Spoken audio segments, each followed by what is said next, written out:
The Federal Reserve has raised interest rates for a ninth straight time. That's despite recent financial turmoil. There are fears the move to increase the rate by 25 basis points could add further strain. This is after Silicon Valley Bank and Signature Bank failed because of those higher interest rates. The Fed Reserve has hinted it could be on the verge of pausing further increases now to avoid more stress on the banking sector.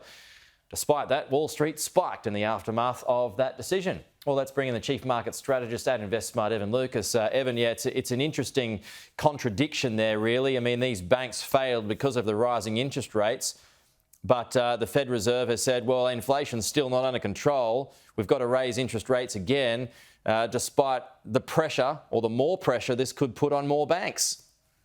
Just very quickly, I'll give you a bit of an interesting statistic point. Since 2000, there's been 563 US banks go by the wayside.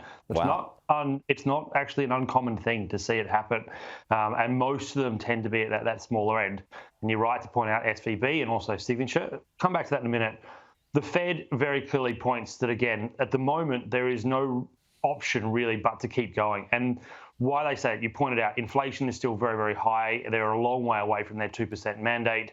They're also showing that employment, and this despite the fact they've seen those 9 rate rises, hasn't slowed to a level you would expect. They haven't seen the unemployment rate really move up to show that sign of stress is there. But you're right, getting back to SVB and Signature, the banking crisis did actually see the members sort of talk about pause.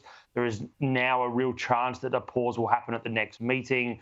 If you look at the dot plots, which is where every single member of the Federal Open Market Committee, the FOMC, actually puts their expectations going forward, they are now only forecasting one more rate rise in 2023. And then in 2024 and 5, it falls away very quickly. The expectations that rate cuts will come next year ramps up to about 1%. So 4 rate cuts out next year, and as far down as 6 by the end of 2025, with the long run rate at 2.5. That's very much stronger than what we'd been seeing at the last meeting they gave. That was in December. So it is there, and they do highlight that banking crisis is there.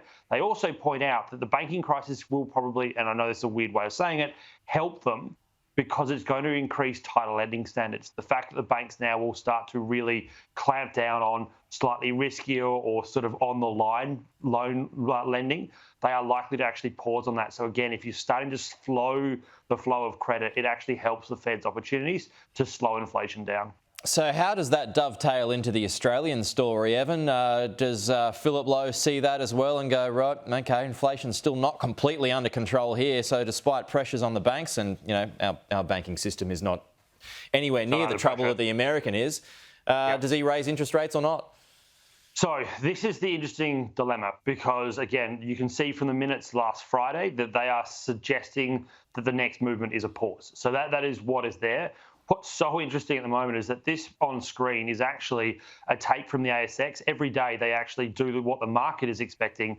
And as you can see on that right-hand column, that's not saying increase, that's saying a decrease. That's saying a cut. And as of yesterday, the one on the 21st of March, that probability was at 46% in the middle of the day. So it finished at a 23% chance of a rate cut. As of the close of yesterday, it was at 11%. But what should be highlighted there, the probability of a change in April is almost 0. That's despite, as you highlighted, we don't have the banking crisis scenario that they do in the States or in Europe. Our inflation is probably about 1.4% higher than the US, and our employment market is more robust in this current market. The argument would be, from an economics and an economist hawkish point of view, they probably should keep going, but everything that is out there is suggesting that they want to wait to see what they have done and what the effect that has had before they go again. Is it likely that the Bank of England goes up again tomorrow, Evan?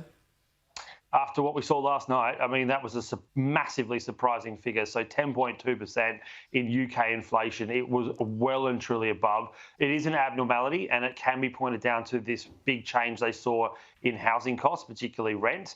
But you can't strip that out. That's a fact. That is an absolute core part of inflation. So they will have to, despite the fact that the UK economy is crumbling under the pressure of what they've done. Evan, good to chat as always. We will talk to you again soon. Evan Lucas covering off that breaking news out of the US this morning.